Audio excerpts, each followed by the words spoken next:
Queridos amigos, ¿cómo están ustedes? Bienvenidos. ¿No? ¿De nuevo? ¿Todo de nuevo? ¿Beto? Ya estoy arriba ya. Pero es que tú ya me conoces, pues Beto, tú sabes que yo empiezo a hablar antes. Bueno, estoy muy contento, queridos amigos, porque ha vuelto el gurú. Está con nosotros nuestro querido Garfield, nuevamente de vuelta a su casa, nomás llega, después de haber estado con algunos pequeños problemas de salud ya superados, así que feliz que esté nuevamente aquí, mi querido amigo, le doy la más cordial bienvenida. No sabe cuánto lo echamos de menos, a pesar de que uno tiene que seguir diariamente haciendo el programa, se le echa de menos porque su voz aquí es una voz importante, está absoluta y totalmente identificado con nuestro programa. Gracias. Usted sabe que he estado delicado de salud. Ahora he estado muy bien, gracias a Dios. Quiero aprovechar el parlante, por ponerlo de esa manera, para saludar el micrófono. No, aquí está un parlante porque sí. Amplifica, sí. Al doctor Ricardo Schwartz, que es una eminencia en cirugía, que me hizo la operación. Yo tuve un problema de la piel complicado en la cara. Y él, Ricardo Schwartz, es una eminencia. Él me hizo una operación, y lo más importante de Ricardo, que te trata como un amigo y te cuida y te regalonea a los amigos, y eso es invalorable en los temas de salud. Sí. Y también otra eminencia, el radiólogo Antonio Solá, que también es una eminencia, que me está haciendo la radioterapia para terminar el proceso. Así que nada, he tenido la suerte de tener estos dos grandes médicos y ya estoy recuperado y contento y humilde, porque cuando uno se enfrenta a estas cosas en la vida, obviamente, así que pasé de Taz a gusanito de seda.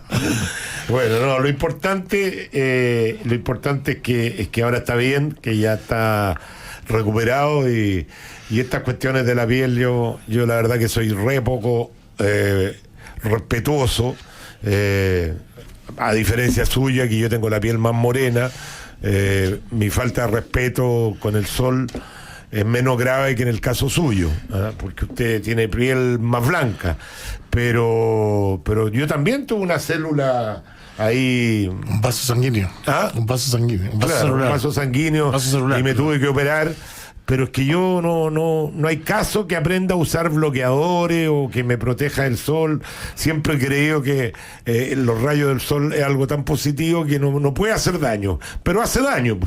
Y uno es porfiado y hace cosas que le dicen que el cigarro es malo, igual fuma uno, le dicen que el sol es malo, igual. Pero una buena recomendación, sobre todo en estos tiempos de mucho calor, de mucho sol, decirle a la gente que esto pasa, y si no se tratan a tiempo, como se lo trató Sergio o como me la traté yo en su momento, pueden ser incluso fatales. O sea, hay que tener mucho cuidado, hay que respetar este tipo de cosas. Al final del día somos apenas humanos. Claro, somos apenas humanos. Eso es apenas humanos, y claro, y tenemos esa sensación de que no nos va a pasar nunca nada. Y eso pasa mucho más en la juventud. Lo vemos con esto de la pandemia, con la irresponsabilidad que tienen muchos jóvenes, más que jóvenes adultos, ya adultos jóvenes, gente mayor de edad, que sigue insistiendo en hacer estas fiestas, estas cosas que sabemos que después son una fuente es un vector de contagio muy importante. Miren lo que ha pasado.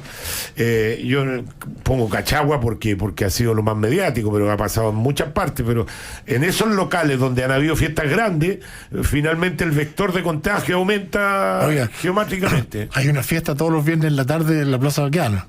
Sí, claro, bueno, también, por eso que te digo, yo si no quiero estigmatizar en Cachagua como lo trataron de hacer, para más que preocuparse de la salud, generar este conflicto de...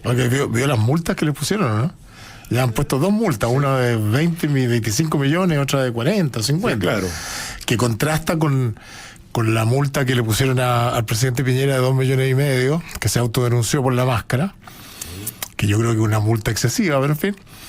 Pero a Jadwe, que no solo no se puso la máscara, sino que se cambió de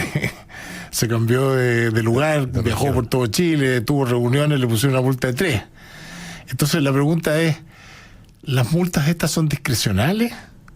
¿Dependen del estado de ánimo de la autoridad que la define? ¿Cómo? Bien, mi querido amigo, tenemos hartos temas.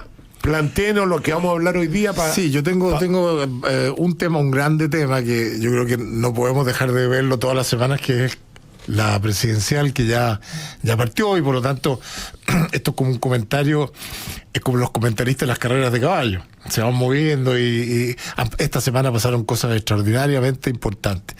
Pero está el tema del 6% del impuestazo laboral que quieren poner ahora, que yo creo que es un error garrafal, conceptual y técnico.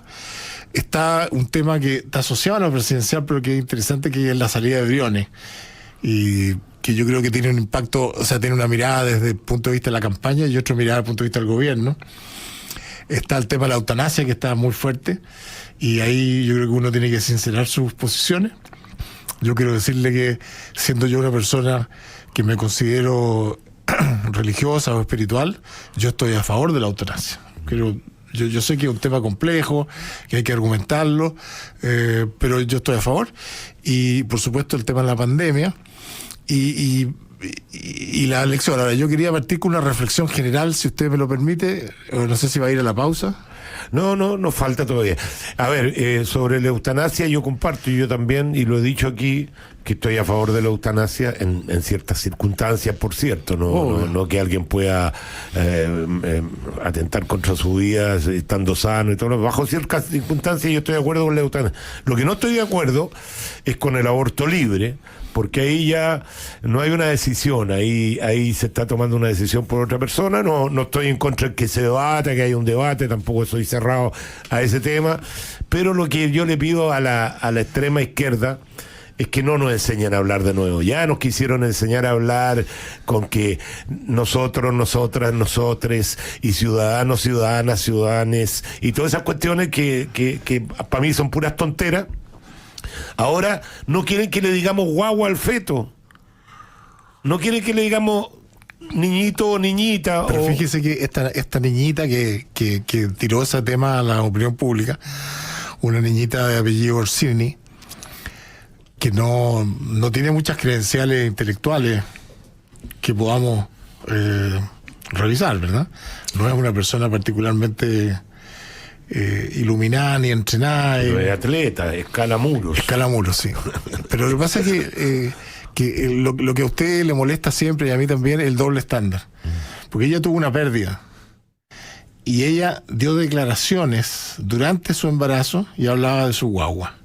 Que ella se le imaginaba y que tenía toda la expectativa, una cosa maravillosa, y ahora entonces quiere cambiar el lenguaje y decir que lo que está dentro del útero materno no es una guagua, sino que un cigoto o alguna cosa. Entonces, yo creo que estos temas, y eso es lo que me lleva a mí a esta reflexión, que quiero ponerla como marco de referencia a la conversación, sobre todo la presidencial. Nosotros, los seres humanos, tenemos tres grandes preguntas arquetípicas, preguntas que no podemos evadir nunca. La primera pregunta es el origen. ¿De dónde viene todo esto? ¿De dónde venimos? El quiénes somos. Es la pregunta del por qué. ¿Por qué está usted aquí? ¿Por qué ocurrió lo que ocurrió? La pregunta del por qué es la pregunta espiritual, de la cosmogonía. Una pregunta que uno no puede evitar en la vida, porque es una pregunta propia del ser humano. Solo los seres humanos se hacen esa pregunta, el por qué. Por lo tanto, nos lleva a la filosofía, nos lleva a la espiritualidad. En fin, esa es la primera pregunta. La segunda pregunta es una pregunta mucho más práctica, que es la pregunta del cómo. ¿Cómo funcionan las cosas? ¿Cómo funciona el mundo en que yo estoy metido? Porque una cosa es, ¿por qué estoy acá? Pero ya estoy. No puedo discutir que estoy. Entonces tengo que desenvolverme en este mundo y tengo que entender cómo funcionan las cosas. Y esa es la pregunta de la ciencia. La ciencia le interesa saber cómo funciona el mundo. Entonces usted quiere saber. ¿Y por qué es importante? Porque, bueno, si usted se tira por la ventana, se va a caer y se va a morir, porque la fuerza de gravedad lo va a matar. O si usted lo lleva a cosas prácticas de la economía, si usted sube un precio, o usted afecta un precio, va a tener efectos, le guste o no le guste. El cómo es importante. Y finalmente está la pregunta de, dado que me hice la indagación del por qué, la pregunta personal, la pregunta cosmogónica, la pregunta espiritual o filosófica, entiendo cómo funcionan las cosas, y después me pregunto, ok, ¿Dónde quiero ir? ¿Qué vida quiero construir? El futuro. Una es estrictamente del pasado, otra es estrictamente del presente y la otra es estrictamente del futuro. La primera es espiritual, la segunda es científica. Claro, la segunda es científica y la tercera es de su futuro, del ser humano y de la sociedad. ¿Dónde queremos ir? ¿Qué queremos construir con la vida? ¿Qué hago yo con esta vida que tengo, entendiendo o teniendo unas creencias de dónde vengo y cómo funcionan las cosas? Entonces, ¿por qué le digo esto que es tan importante? Porque la discusión política que vemos en Chile es una discusión voluntarista de los deseos del futuro. Pero si los deseos del futuro no se basan en las dos primeras, en el por qué y el cómo funcionan las cosas, entonces son castillos en el aire. Entonces a mí me gustaría que fuéramos todos iguales, a mí me gustaría que todos tuvieran un ingreso mínimo de $1.000.000, a mí me gustaría que las regiones fueran igual. Una serie de voluntarismos y deseos del futuro que no tienen anclaje ni en el pasado ni en el presente. Entonces llevamos a una cosa política que se transforma en populismo, que es imposible que funcione porque no está anclada en las cosas importantes. Y eso, con eso quiero hacer un juego y me gustaría invitar a los auditores, que es, al revisar los candidatos presidenciales, en tema constructivo, no en tema destructivo, quiero que identifiquemos el arquetipo. ¿Qué es el arquetipo? Por ejemplo, voy a dar un ejemplo. José Antonio Kast, que a mí me gusta mucho, se presenta con el arquetipo como del emperador, del rey. Una persona que con autoridad, que quiere tomar decisiones, que tiene claridad. Joaquín Lavín se presenta como el arquetipo del sacerdote. Entonces, quiero ver si entre usted y yo y nuestros auditores encontramos el arquetipo de cada uno de los candidatos que se están presentando para ver qué es lo que está en competencia y cómo se relaciona con esto. Y entonces, lo que yo digo es que la política que desprecia la espiritualidad y desprecia los datos genera los desastres en los países. Esa era como mi introducción al tema de... Bien. Dejémoslo ahí porque vamos a hacer la pausa y si quiere plantear los titulares de las otras cosas que quiere hablar.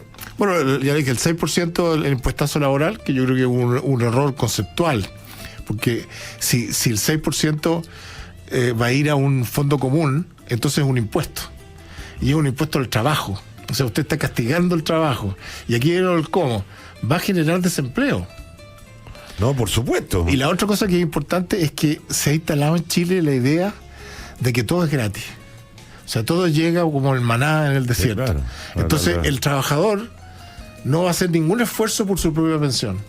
O sea, lo razonable sería que dijeran, ya, está claro que no nos alcanzó con el 10%, tenemos que cotizar más.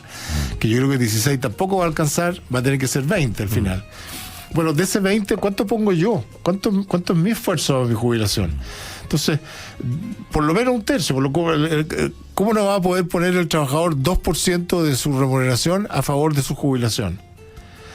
2% podrá poner el empleador y 2% podrá poner el Estado, pero decir que todo lo pone el Estado o todo lo pone el empleador es decirle al trabajador, usted no tiene que hacer ningún esfuerzo porque alguien se va a preocupar de su jubilación. Vamos a la pausa y regresamos.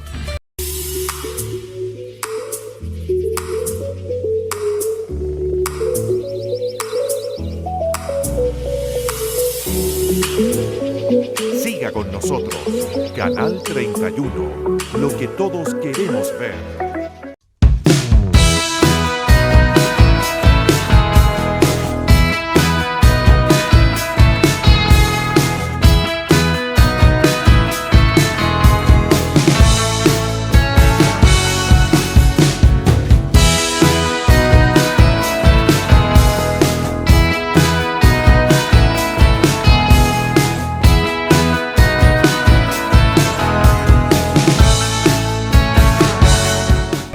Tenemos muchos mail y salud a Sergio Mel y felices con su retorno y todo lo más, pero como costumbre mía siempre leo los que tienen una diferencia con la discusión nuestra, para darle un poco de debate. Dice, hola Checho, como comunicador tú conoces bien la importancia de las palabras y los nombres. En el caso de la eutanasia, no es posible en el debate público de hablar de soy partidario de la eutanasia en ciertas circunstancias, porque si defienden la eutanasia, quieras o no estás hablando del proyecto de ley que existe hoy, y en el proyecto de hoy, la hija de alguien mayor de 18 años tiene derecho a terminar su vida. ¿Será socialmente sano eso? Yo creo que tú más bien eres partidario del buen morir. Eso es otra cosa. Es el derecho a que bajo ciertas circunstancias específicas te dejen morir tranquilo. Perdón. Es muy relevante la diferencia porque pone el peso de la prueba a uno u otro lado. Tienen que cumplirse ciertas condiciones para que puedas ejercer ese derecho. Saludos, José. Bueno, lo que pasa es que no profundizamos, José, pero yo estoy en esa línea, digamos. Que bien, José. Sí. Yo creo que... Súper bien. No, yo creo que expresó exactamente lo que nosotros quisimos decir. Que claro, lo que pasa es que no profundizamos. No lo dijimos tan bien como lo dijo él, pero eso es el derecho a un buen morir. El derecho a detener una agonía infinita, el derecho a tener un dolor insoportable. Mira, los que han estado cerca de las personas que les cuesta morir se dan cuenta, y que desean morir, se dan cuenta el sufrimiento enorme. Ahora, uno puede poner eso, qué buena la conexión que hay a lo que decía primero, el por qué. De dónde viene la vida humana, que tenemos o no tenemos derecho a intervenir nuestra propia vida y la vida de los demás. Es cierto, requiere una cosmogonía de referencia. Y por supuesto los que son católicos o cristianos probablemente dirán que la vida la otorga Dios y la quita Dios, y por lo tanto nadie tiene el derecho a hacerlo, y tienen un punto cosmogónico y una creencia. Y esa creencia es respetable. Y no hay ninguna ley natural. Lo que yo digo es que no hay ninguna ley natural que no sea espiritual, que ponga la vida a una altura por sobre el resto de las cosas. No, sí, la vida, pero por ejemplo, bíblicamente...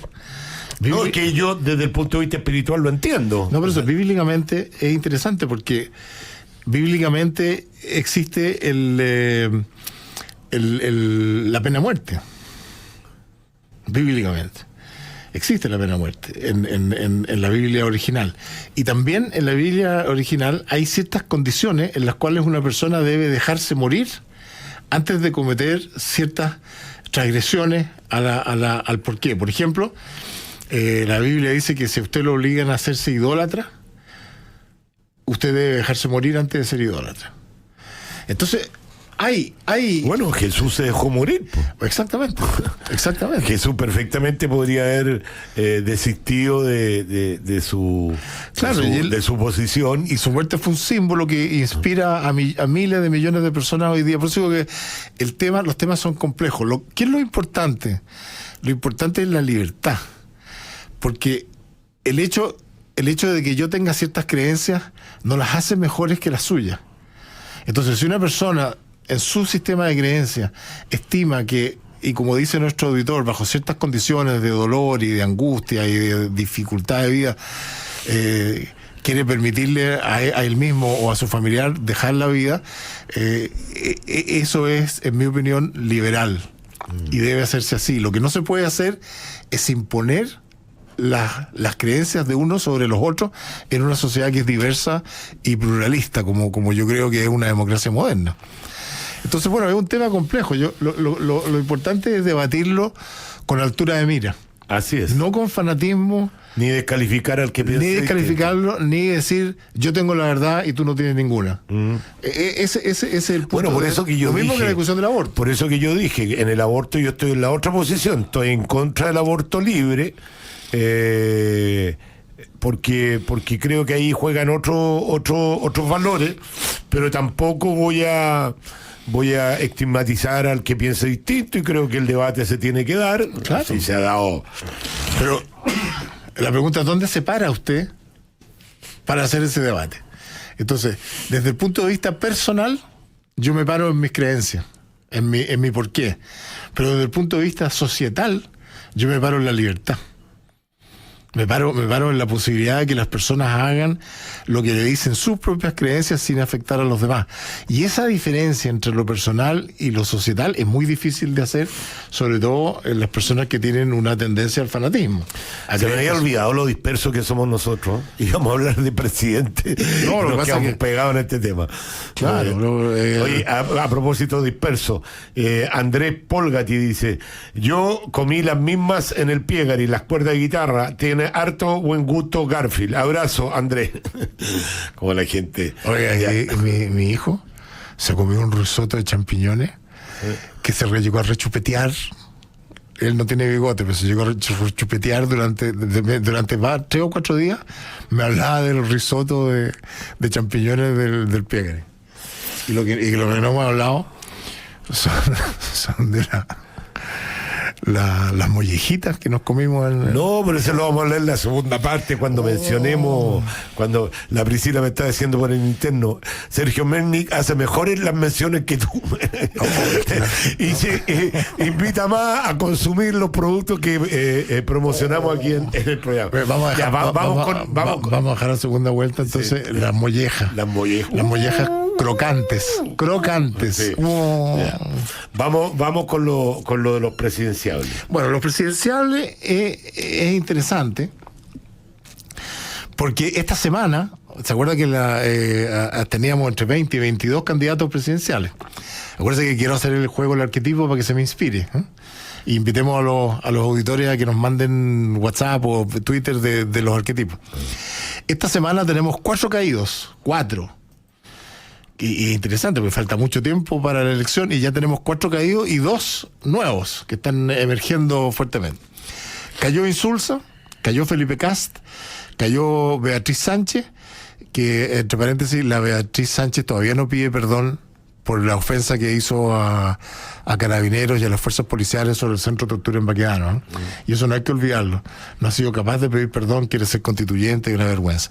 Entonces cayó Insulza, cayó Felipe Cast, cayó Beatriz Sánchez y Elizalde está colgando de un pelo. O sea, Elizalde es un problema yo creo que no termina esta semana y está fuera.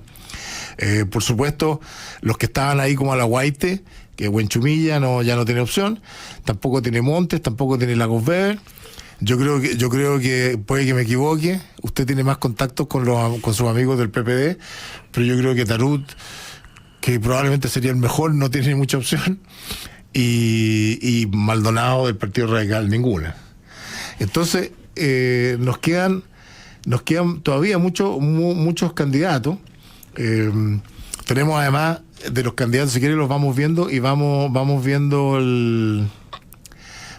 quién. Lo que yo pensaba que era interesante es ver en la semana quiénes ganan puntos y quiénes pierden, porque esto es como una carrera que se va.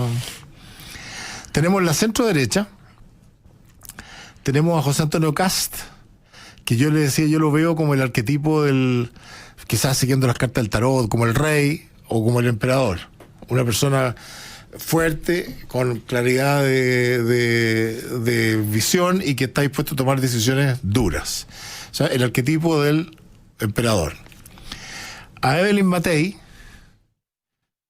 la veo como, en el caso de la emperatriz, en el tarot es distinta. Yo creo que la Evelyn Matei también es como una reina, pero la reina tipo reina Isabel o reinas que mandan, ¿eh? Reinas poderosas, que también una mujer con carácter, con fuerza, que está dispuesta a tomar decisiones difíciles. A Joaquín Lavín yo lo veo como el sacerdote. Él ha presentado una campaña como el sacerdote, del amor, del bueno, de la unidad, que por supuesto tiene valores positivos, pero pareciera también que tiene una falta de entendimiento de quiénes son los contendores y si él es en verdad o no es en verdad un sacerdote que tiene la ascendencia sobre sus súbditos para poder dirimir estas cosas. Después tenemos, Felipe Cas salió, está entrando Briones. Chaguán yo creo que se lo van a servir ahora de fin de semana. No lo van a dejar ni siquiera competir en una primaria. Después tenemos a Sichel. Sichel para mí representa el arquetipo del intelectual, el pensador.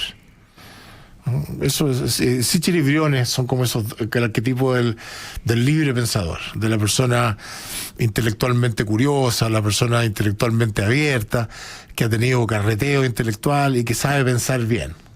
Ese es como el arquetipo. Entonces, claro, aquí la pregunta es, cuando usted está buscando un presidente de la República, ¿usted quiere un emperador, quiere una reina, quiere un sacerdote, quiere un pensador? O sea, la respuesta es que uno quiere la mezcla de todo.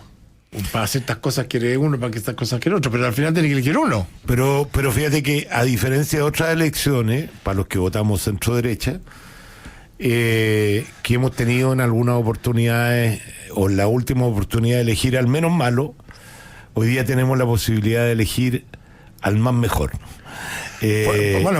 Vamos. Tenemos alternativas muy buenas en esta oportunidad y eso complica la decisión, porque complica, pero tenemos muchas alternativas. Tenemos unas buenas y otras no tan buenas. Por eso que te digo, pero tenemos alternativas para elegir al mejor y no a elegir al menos malo como nos ha tocado en otro momento. Bueno, me falta uno, entonces dijimos Cast, el emperador, Matei, la reina poderosa, Lavín, el sacerdote, Briones y Sichel, los intelectuales, y Desbordes, que Desbordes viene a ser algo así como el Pedro Urdemale, como el no sé qué tipo le pondría a usted a Desbordes, como lo quiero hacer en términos constructivos, no destructivos, como el hombre común, como el bueno, eso es un poco lo que representa, porque él representa al político que no viene de la élite. Pero el Pedro Urdemale, ¿se acuerda la historia? ¿Usted no conoció la historia de Pedro Urdemale? Que era como el que tiene mucha calle, el sobreviviente. Tampoco yo lo veo como un gallo chihuahua, no lo veo como que viene de la calle, no. Pedro Urdemale es el astuto. Sí, claro. El astuto, pero que no tiene, que en el fondo es el administrador de contingencia, es el vivo. Vivo no en el sentido de hacer trampa, sino que es vivo. Y Gonzalonsky se dio el trabajo de hacer con las cartas del tarot los arquetipos, ya que lo invitaste. Sí. Ya que hablaron de arquetipos, durante el desastroso gobierno de Bachelet me di la tarea de hacer el tarot de Chile, con arquetipos de los personajes. Entonces, les comparto unas cartas, y acá están los dibujos de las cartas. El loco, Bachelet. El emperador, Lago. Papisa, Proboste, el mago, Vidal, y la luna, Lavín. Él hizo esa... Bueno, pero fíjese que, por ejemplo, claramente Lagos también es emperador. Sí, pues. Es emperador como lo es José Antonio Cast. Lo estamos diciendo en un sistema, en una lógica constructiva. No estoy tratando de quitarle ningún mérito a nadie. Estoy diciendo cuál es la fortaleza. Después tenemos la ex concertación. Bueno, de acá, de esta centro derecha, Cast, Matei, Lavín, Briones, Sichel y Desbordes, yo tengo la impresión, no sé si usted, pero yo tengo la impresión de que al final va a ser como una contienda entre Matei y Lavín, creo yo, como más representantes de la derecha. No creo, me cuesta pensar a Briones y a Sichel imponiéndose en la derecha, me cuesta. No digo que no sea posible, me cuesta, se me hace más difícil, porque los dos partidos importantes de Chile Vamos son la UDI y Renovación Nacional. ¿Cuál es la municipalidad que más representa a la derecha en Chile? En Chile, ¿cuál es la municipalidad que más representa a la derecha? Vitacura. Ya. ¿Quién salió elegida en las primarias de Vitacura? Salió elegida Evópolis. Pero es que ahí hay una anomalía. Primero porque votó Camila Merino. No, es que espérate, que tú te dices, yo no me imagino ni a Briones ni a Sichel saliendo en una elección de derecha. Ojo, no te vayas a equivocar, porque también la derecha está hasta la tusa de los políticos, de los típicos políticos. Entonces, Sichel y Briones representan justamente lo contrario, no los típicos políticos, y los dos, a mi juicio, son buenas cartas. Eso no quiero decir yo que Lavín no sea una buena carta, que la Evelyn no sea una buena. Yo encuentro que tenemos por primera vez buenas cartas, pero cuidado con creer que la derecha va a votar lo tradicional. Bueno, yo creo que ha cambiado todo el panorama. Sí, yo creo que no. Yo creo que a la hora de los cubos su posición es legítima. No estoy haciendo un pronóstico, estoy diciendo cuidado que podría pasar como pasó en Vitacura. Pero Vitacura pasó por un accidente porque votaron por Camila Merino los votantes que fueron a votar por Orrego para el gobernador. Entonces ahí hay una distorsión muy grande de la votación, de muy pocos votos. Entonces muy pocos votos hicieron la diferencia, y los votos de Orrego, que fueron a Evópolis por razones obvias, es como si usted va a una primaria donde tiene que votar, va a votar por el que le convenga. Lo que dijiste. Puede ser que haya un efecto así, sí, pero también... No, yo no lo descarto. Ahora, la pregunta es, ¿cuánto sabemos de Sichel? O sea, si usted me pregunta a mí, yo pertenezco al arquetipo del intelectual, del pensador. O sea, para mí lo que más me gustaría es tener un pensador de presidente. O sea, quiero aclararle eso, ¿eh? Lo que yo estoy tratando es de ser un observador de afuera, sin involucrarme en el tema, y digo lo que es posible. Fíjese que, ¿quién apoya a Sichel?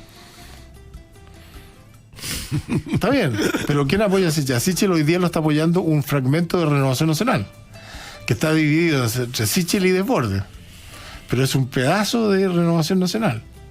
Y yo creo que los partidos no eligen los presidentes. ¿Cómo? Los partidos no eligen los presidentes. No, por supuesto. Pero la ciudadanía elige los presidentes. Claro, pero la ciudadanía elige los presidentes. Mire, yo te quiero hacer un recuerdo, tenemos que ir a la pausa. Me acuerdo que estaba sentado ahí, Sichel, cuando por primera vez lo trajimos al programa, y vino un día viernes que tú no pudiste venir. Me acuerdo perfecto. Y yo, cuando por primera vez lo escuché hablar, dije, ojo con este personaje, que este es un personaje que tiene mucho futuro político. Y tú llamaste por teléfono, mira, mi memoria aquí no me falla, y dijiste, oye, déjenlo a él como panelista, lo encuentro estupendo. Sí, el día viernes. No, claro. O sea, me acuerdo perfectamente que a los dos nos llamó la atención. Pero si es que a mí me llama mucho la atención porque, le insisto, él es un intelectual y a mí me gustan los intelectuales. Sí. Entonces, usted puede tener una conversación extraordinaria y elaborar, y dice, pero otra cosa es comunicar. Entonces yo le pregunto, ¿con quién va a gobernar y todas esas preguntas? Yo le hago una pregunta con la mano al corazón. ¿Usted cree que yo sería un buen presidente de la República? ¿Usted? Sí. Como el hoyo, perdón. Sería pésimo. Yo no lo sé. Claro, sería usted muy se tira malo. muy al suelo, pero yo no lo sé. Sería usted muy armaría malo. buenos equipos y qué Sí, sé pero yo. eso no es suficiente, no es suficiente. Hay una condición ejecutiva de vida, del hacer. Usted tampoco. No, Usted tampoco es que ¿sabes lo que pasa? Que, claro, uno piensa en un presidente, piensa en un gerente general de una empresa muy, muy, muy, muy grande. Pero ahí tenemos el otro extremo. Tenemos el mejor gerente que puede tener Chile, que es Piñera. Claro. Y que a la hora de los que hubo en la política se perdió. Bueno, por eso que te digo. Por eso. Entonces, puede haber una combinación de ambos. Vamos a la pausa y a la vuelta seguimos con los candidatos de la ex concertación o ¿cómo se llama hoy día? La Unión Constituyente.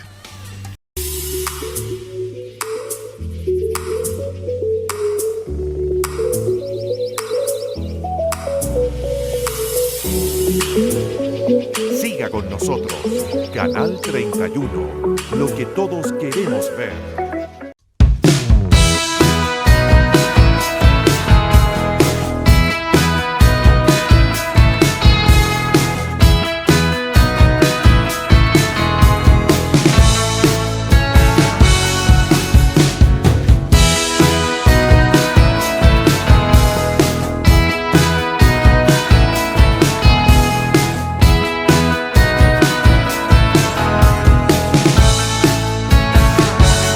Bueno, volvamos.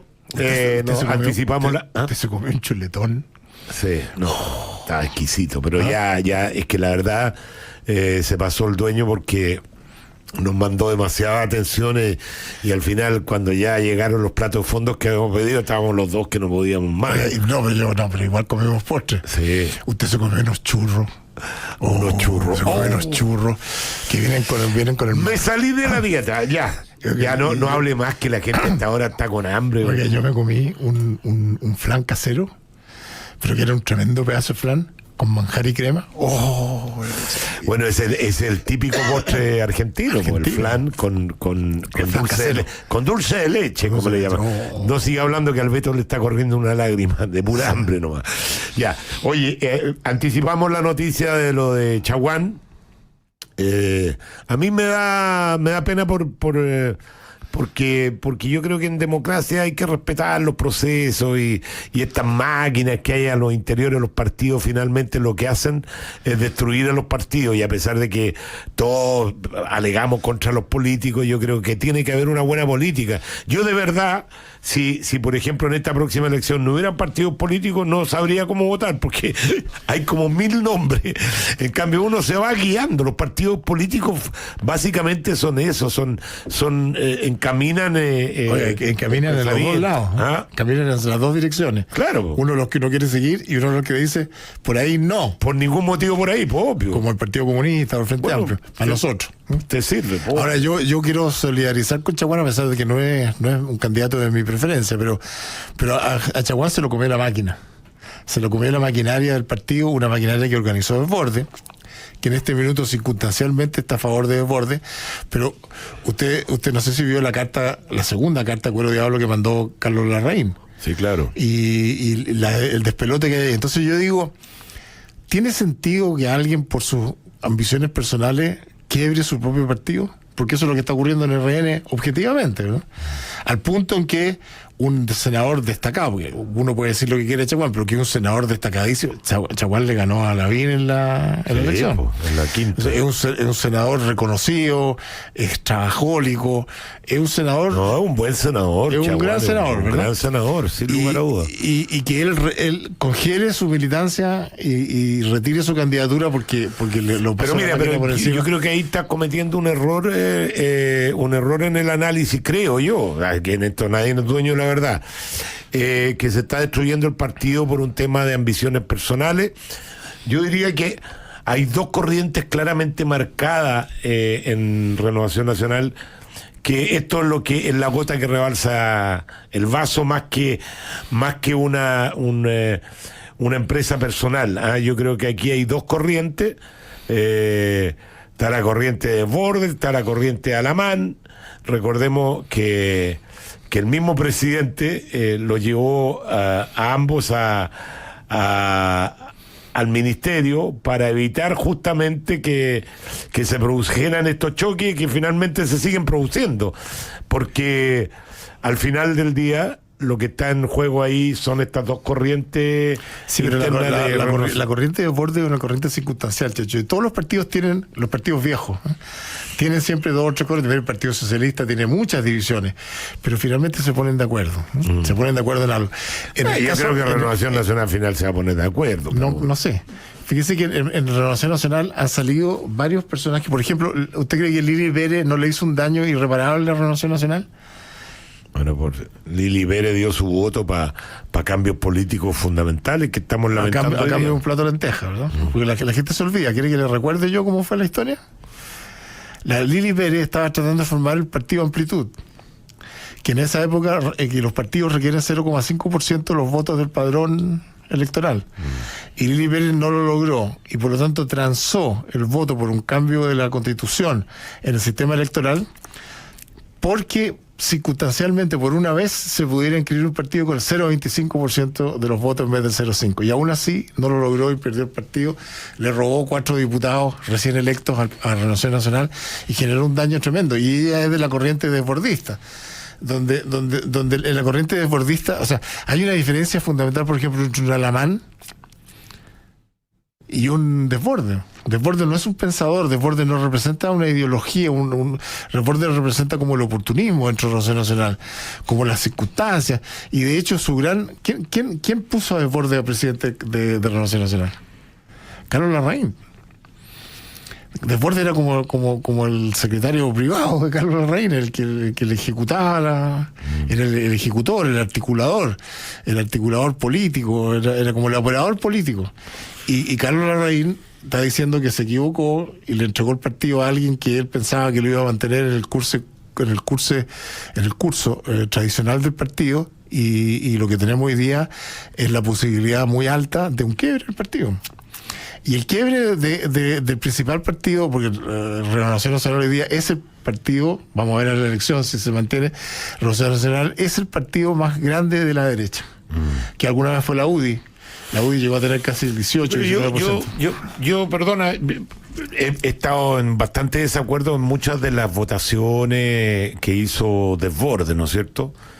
Pero yo no lo estigmatizaría, porque de verdad representa una reflexión importante que tiene que hacer la centroderecha frente al nuevo mundo. El mundo ha cambiado, el mundo no es el mismo, no podemos mantenernos con el conservadurismo que nos mantuvimos durante muchos años, y yo creo que es bueno que hayan corrientes dentro de la derecha mirando hacia... Pero con ideas, Checho, no con oportunismo. O sea, Sí, no, claro, pero que claro. Yo te digo lo siguiente.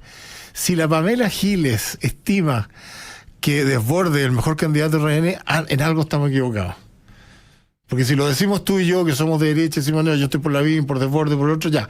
Pero que la Pamela Giles, que es una de las extremistas más grandes que hay en Chile, diga que la solución para RN es Desbordes, a mí me hace pensar que claramente no nos puede convenir. Claro, pero lo dice pero- porque se puso de acuerdo con él para el retiro del 10%. Ya, pero por eso te digo, el 10% es una cuestión simbólica, más allá de la cosa concreta.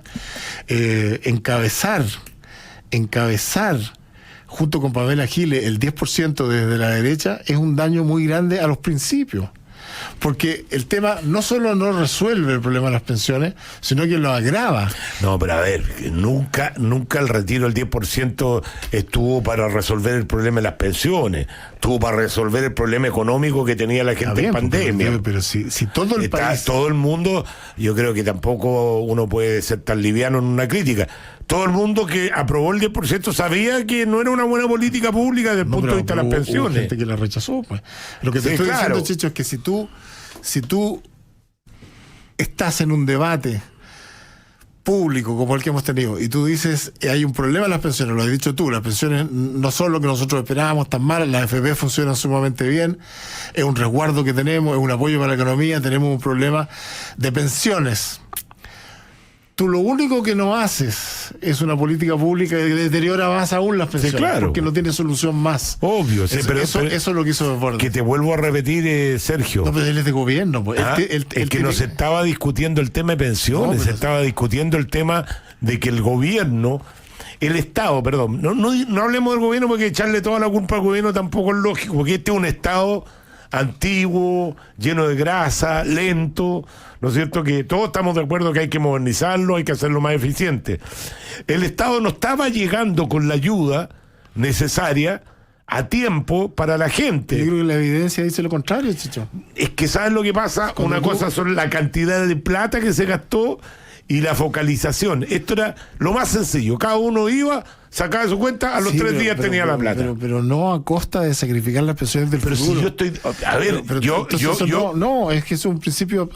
no me convenzas de lo que estoy convencido, Ya, entonces- hombre. Si yo dije, esto es una pésima votación, defendí hasta el último momento, pero tampoco voy a decir que la gente estaba sacando el 10% para mejorar las pensiones. El No, 10% pero si no, era pues, para ir en ayuda. Sí, po. pero no te cortas un pie para cortarte las uñas. Eso es lo que te estoy diciendo. Yo me los corto tan mal que a veces me corto el pie. Entonces Desbordes encabezó eso. Y Desbordes, por lo tanto, ¿quién hablaba bien de Desbordes? La izquierda. La Pamela Giles habla bien de Desbordes. Desbordes pertenece al gobierno. Desbordes tendría que haberse sentado a conversar con el gobierno, con los partidos, a decirles cómo resolvemos este problema y no ponerse contra el gobierno. Y eso es lo que hizo, se puso contra el gobierno.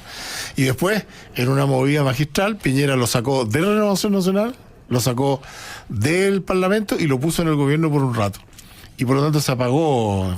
Pero él actuó contra su gobierno desde la presidencia del partido principal de gobierno. Eso no se hace, de hecho. Que es distinto a que tú y yo, que somos independientes, critiquemos el gobierno, es otra cosa. Pero yo te hago la siguiente pregunta. Si tú fueras presidente de un partido de gobierno, ¿tú te irías contra tu gobierno? No. Yo que te conozco, No. nunca. ¿Tú crees que yo lo haría? Tampoco. Tampoco. Como independiente puedo, como persona aislada, nosotros no somos importantes. Nosotros somos opinólogos, opinamos lo que queremos dentro de la independencia que tenemos. El día que nosotros nos ponemos la camiseta oficial de un partido, de una causa, de una institución, somos leales 100%. Obvio. Y discutimos nuestros problemas por dentro. Obvio, no, si en eso no te voy a discutir. Ahora, lo que pasa, Sergio, que yo no es que yo renuncie a mis principios ni mucho menos, al contrario, yo he tratado de ser lo más consecuente en mi vida. Lo que pasa es que estamos enfrentando una situación desde el punto de vista social, de salubridad, económico, tan especial en la historia de nuestro país, que las prácticas habituales no alcanzan para... Las prácticas, pero no los principios. Sí, pero las prácticas habituales no alcanzan para dar respuesta a todos los nuevos problemas. Ese es mi punto. Pero entonces eso yo que estoy de acuerdo contigo, eso se resuelve con ideas nuevas, no con ideas antiguas. O sea, no hay ni una idea más antigua, más mala y más perversa que decir que todo va a venir gratis el Estado, porque eso no se puede. No se puede porque no es posible. Y la evidencia que tenemos nosotros de esas ideas en el pasado indican que eso siempre termina peor. Entonces yo pregunto, ¿dónde están las ideas nuevas? ¿Quién tiene ideas nuevas? No están las ideas nuevas. Y ese es el punto. Es todo oportunismo de corto plazo que desemboca en un populismo desenfrenado. Eso es cuando se pierden los principios. Cuando se pierden los principios estructurales de cómo funciona una sociedad. Fíjate que estoy aquí en la pregunta del cómo. Ni siquiera estoy en la pregunta del por qué. ¿Cómo funciona una sociedad?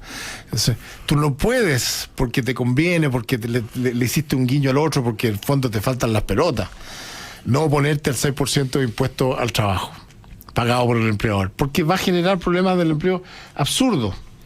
No es el camino, y sin embargo, no, pero es que no se puede, otra cosa, tenemos que ceder, y cedes a un principio. No ocurre así. Lo mismo pasa con la fijación del salario mínimo, lo mismo que pasó con la discusión de los empleados públicos. Los empleados públicos son los únicos empleados de Chile que no tuvieron sacrificio de sus remuneraciones. Que técnicamente deberían haberles bajado las remuneraciones como le cayó la remuneración a todos en Chile. A mí me cayeron mis remuneraciones, a ti probablemente también, a todos. Y nosotros tenemos la suerte que mantuvimos nuestra fuente de trabajo. Pero hay personas que perdieron no solo el porcentaje, perdieron todo. Sí. Y los empleados públicos, 37.000 empleados públicos se robaron el bono que no les correspondía. Y yo me pregunto, ¿dónde estamos? ¿Qué es lo que se ha hecho? ¿Dónde está el ejemplificador? La violencia, ¿se puede transar con la violencia? Entonces tenemos un parlamento que está pidiendo indulto a los violentos que son objetivamente violentos, porque quemaron 70 estaciones del metro, quemaron 300 supermercados, quemaron iglesias, quemaron colegios, quemaron todo, destruyeron empleo, destruyeron la fuente de trabajo, destruyeron las plazas, y el Parlamento, el Senado, la presidenta del Senado, que no cumple con la Constitución, quiere un perdonazo. Fíjate que hay un orden constitucional, nos guste o no nos guste. El que pone las prioridades de la discusión en el Parlamento es el Ejecutivo, ¿sí o no? Así es. ¿Y qué ha pasado con el proyecto del Tratado de Libre Comercio para el Pacífico? La presidenta del Senado dice, no lo voy a poner en la tabla. ¿Se acuerdan cuando la presidenta del Senado dijo, no, que aunque sea constitucional me da lo mismo? Es impresentable. Y no tiene sanción. No tiene sanción institucional. Ahora, el Tribunal Constitucional, al secretario curiosamente, el secretario del Senado, del Congreso del Senado, lo absolvió, lo pillaron comiendo en lugares sin máscara, sin nada, y ahora lo absorbe el Tribunal Constitucional. Pero ese secretario del Senado es el que gana 18 millones de pesos al mes.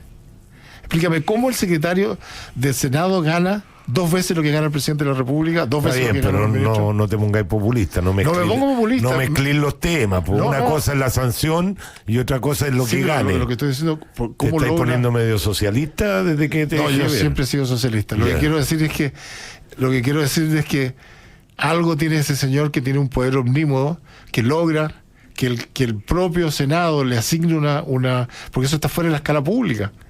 ¿Cómo llegó a tener 18 millones de pesos? Está lleno de sueldos que están fuera de la escala pública. Eso es lo que digo. Entonces, está lleno de sueldos. Bueno, en el propio Senado hay 40 que ganan más de 10 millones de pesos. Sí, pues más que además tienen otras regalías.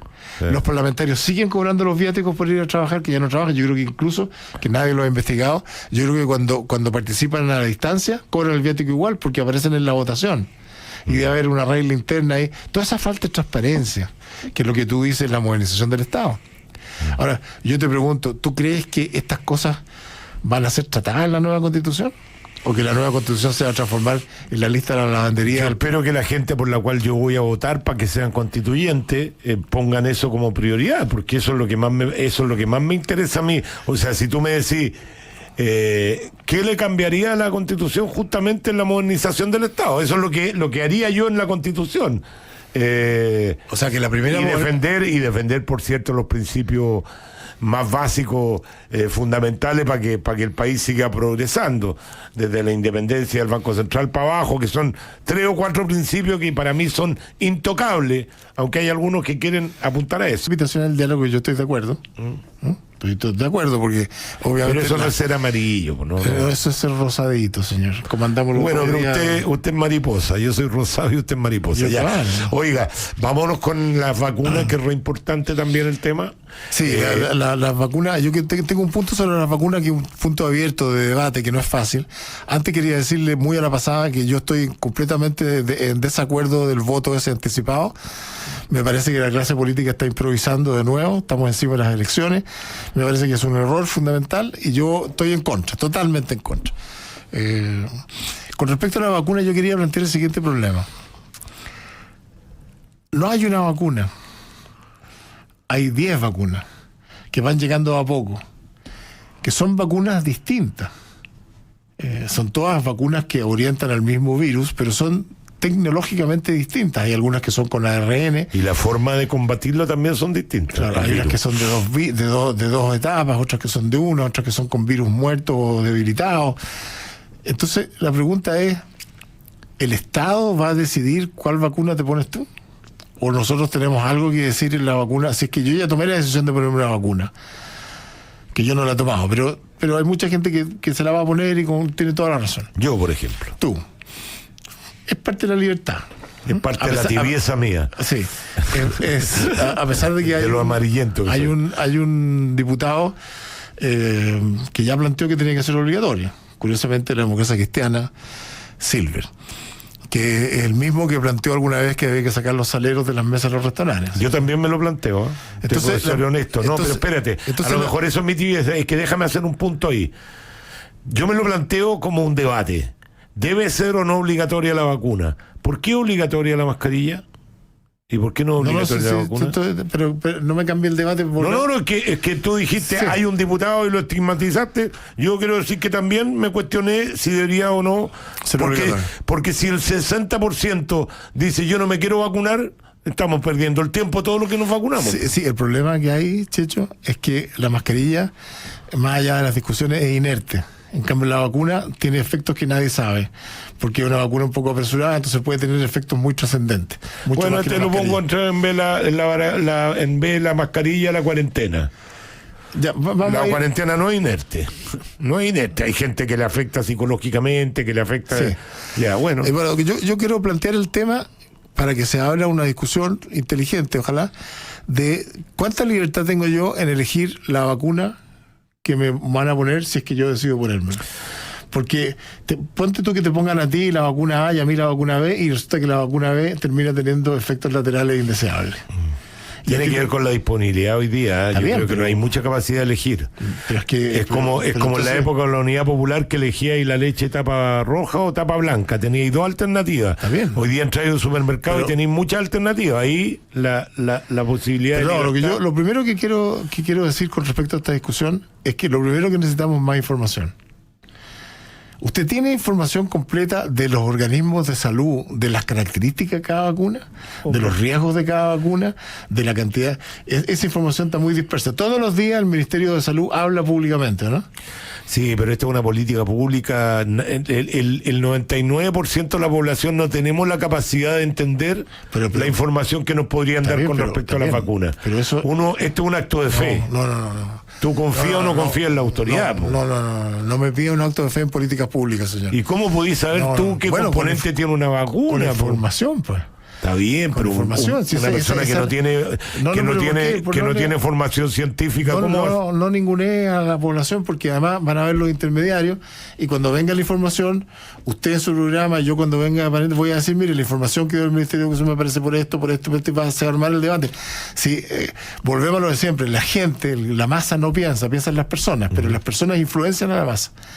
Entonces, yo creo que no hay suficiente información pública sobre el tema de las vacunas y nos van a obligar a ponernos una vacuna a unos de un tipo y a otros del otro. Esa dicotomía a mí me parece compleja desde el punto de vista de la libertad. Me parece compleja.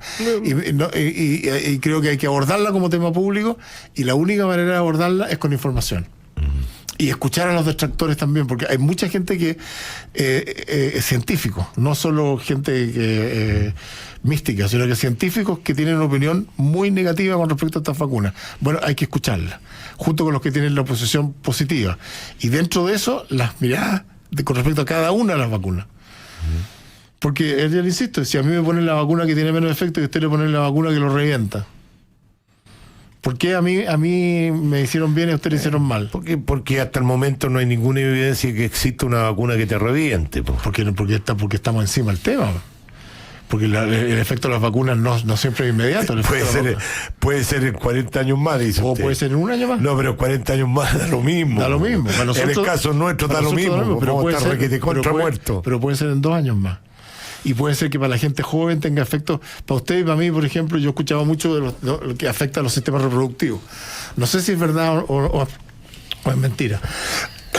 Pero me gustaría escuchar un debate de los científicos que están por un lado y por el otro. Oye, entonces, antes que le afecta a la gente que está en edad de reproducción. Usted y yo, es difícil que nos reproduzcamos de nuevo. Sí.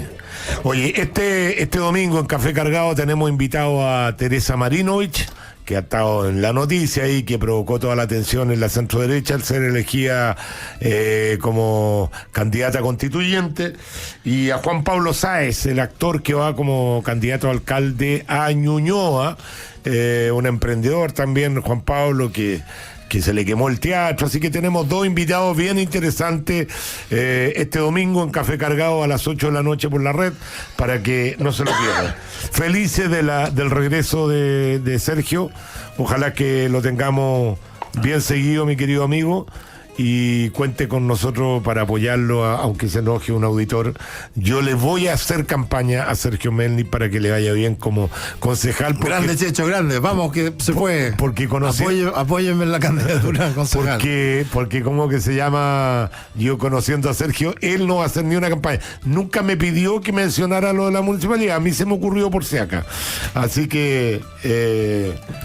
así es la cosa. Ya, nos vamos. Gracias, querido amigo, por su sintonía. Si Dios quiere, nos volvemos a encontrar el lunes, y con los que ven Café Cargado nos encontraremos el domingo. Chao, chao. Hasta el lunes, si Dios quiere.